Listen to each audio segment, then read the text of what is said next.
Helldivers 2 is easily the best objective-based squad shooter to have come out this decade. Dropping into planets to fight bugs and bots with powerful weapons and calling down orbital strikes feels incredible, but the performance and frame rate have left something to be desired. The reason for this is the game's engine, Autodesk Stingray, was discontinued in November 2018. Almost 6 years ago. So we're not getting many of the improvements current gen games ship with to help older systems keep up. After the first major patch gave us exosuits on March 8th, the in-game performance took a major hit. That being said, this game looks very impressive and Arrowhead Game Studio has really pushed the Stingray engine to its limits in order to pull this off. So in this video I'm going to break down each graphics setting and give you the most optimized ones so you can stay above 60 FPS without compromising on visual quality. My rig is a 5600X and RTX 4070 and everything was captured at 1440p.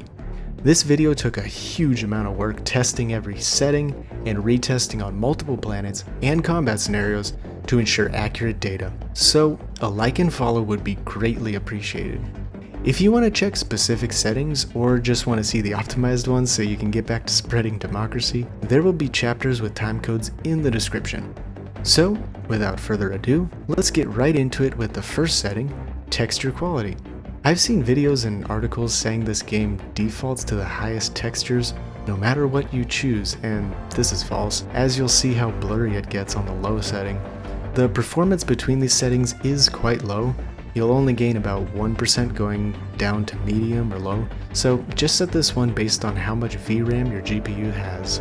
For object detail quality, this will change how many polygons are used to make up objects in the world. Dropping down to medium will reduce the detail in further objects, such as the rock face in the distance, while dropping down to low will greatly reduce the polygon count used on all objects, near and far, introducing noticeable LOD pop-in with only a 2% performance uplift. For render distance, this will change the quality and quantity of distant objects, such as the rock faces in this example. There is a 1% uplift in performance when dropping from ultra to high and no improvement when going lower. With the game's ever-present fog, you'll be hard-pressed to see much difference between ultra and high, so I'd say save the performance and turn it down. For shadow quality, this affects the resolution and sharpness of shadows. Dropping from ultra to high will give us a 2% increase at the cost of making shadows become soft.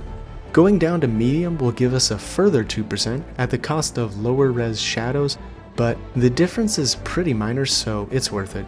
At low, the shadows become sharp again, but at a quite low resolution. This might be worth it on low-end hardware, as it would give you an 8% increase compared to ultra. At lowest, the shadows are barely discernible blobs, and there's no performance gain for this heavy visual hit. For particle quality, there's a substantial difference in the enhancement of the high option versus lower ones, as you can see more sparks and higher resolution fire. I would recommend you keep it on high unless you absolutely have to drop it to keep a stable 60 FPS during heavy combat. Just don't go down to lowest, as the resolution is very low and only a small performance increase. For reflection quality, the high setting has screen space reflections, which can look nice in certain circumstances. However, the occlusion artifacts will end up ruining the visual presentation. Medium and low use cube maps that look very similar, and lowest is essentially no reflections, making water look like a flat texture. With a performance increase of about 7%, the low setting is the winner here. Space quality is actually the most useless setting in the game. As far as I've found, the only thing it affects is this one star in the sky. You can even see the planet next to it is staying just as clear when going down to low. And with a performance increase of 6 to 8%, turning this down to low is a no-brainer. Ambient occlusion darkens areas between two surfaces that are in close proximity. This adds realism, making objects seem more grounded, and further darkening shadows depending on the occlusion to the light source. Turning this off yields a 3.5% uplift, but at the cost of significantly reduced visual quality. Screen space global illumination is supposed to upgrade the lighting, where shadows and ambient occlusion are, by adding light and color that would be bouncing off the environment. The problem here is the technique used by the Stingray engine is not very precise, so it ends up giving shadows an incorrect glow. So leaving this setting off ends up looking better and has a 3% performance increase. Vegetation and rubble density is self-explanatory. Changing the setting from ultra to high will reduce the distance that grass and shrubs are drawn at. Dropping down to medium will further cull vegetation and remove some of the nearby rocks. At low, more rocks will be removed and only sparse vegetation is drawn. Going down each setting level only affects performance by around 1% in this scene, but in a dense forest world like Malevolent Creek, it can be as high as 4% per step down. For most, I would recommend sticking to high to avoid nearby pop-in of rocks and vegetation, but going down to medium could help you reclaim some FPS. On to terrain quality. For the high setting, bump maps are used to add extra depth details to the ground, as you can see here. Turning down to medium will remove most of this extra depth, but only give you around 1% higher FPS. Going further down to low will also reduce the ground texture quality, giving a performance bump of 4% when compared to high.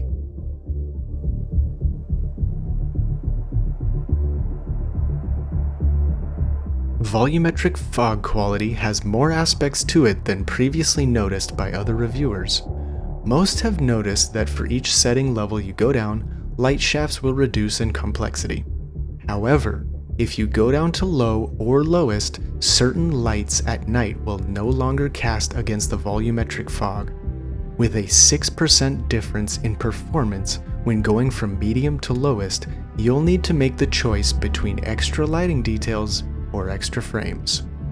For volumetric cloud quality, you will see a 5% uplift in frames when dropping to the low setting, with almost no difference in the quality of clouds when compared to high. I wouldn't recommend going further to the lowest unless you really need the extra 2%, as the nice volumetric clouds will be replaced by a few basic clouds. For the lighting quality, this one is perplexing.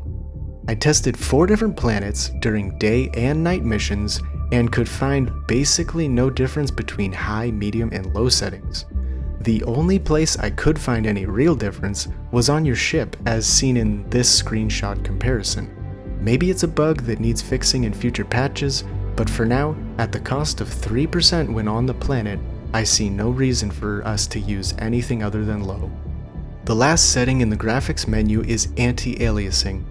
I would highly recommend having Anti-Aliasing on with sharpening at 100%. Without it, edges have noticeable stair-stepping and you'll see intrusive shimmering on rocks and foliage. If, however, you prefer Anti-Aliasing off, then I would also recommend turning sharpening down to 0 to reduce these effects. But, as I said, you really should keep this on if possible, because there's a big visual improvement when using Anti-Aliasing. Now for the biggest performance increase, render scale. Dropping from native to ultra quality will definitely increase FPS, as I saw a 21% increase. Unfortunately, since this game is mostly CPU bound, I didn't see any further improvements going down to quality or balanced. So this will be something you need to test with your own graphics card.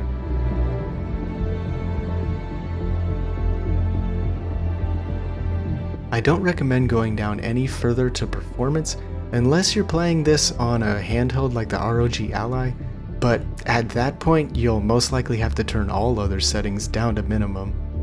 Don't even bother with ultra performance, as this gives you a smeary mess in motion. I also don't recommend trying to super sample the game. It looks very crisp, but since it's rendering double the pixels, it will cut your frame rate in half. Finally, here's a comparison between quality, ultra quality, and native. Zoomed in at 3x scale, you can see these three are pretty similar, with, of course, native being the best. So there you have it. These are the best settings for high performance while still keeping the best visual quality. The settings I will be using are highlighted in green, and the red ones you can use if you need to squeeze out more frames to get a solid 60 FPS. Render scale will be entirely GPU dependent. I saw no improvement going lower than ultra quality with an RTX 4070, but if you have an older card, you should see an improvement dropping down to quality. Stress testing the game, with the optimized settings, we're staying above 70 FPS when attacking a large bot outpost on Helldive difficulty with a mech and a sentry and 2 orbital strikes all at once. On lower difficulties, we're getting mostly 100 FPS, with some dips into the 90s when there's a lot of action on the screen. With that, I'd like to thank you for watching, and don't forget to like and subscribe, and I'll see you in the next one.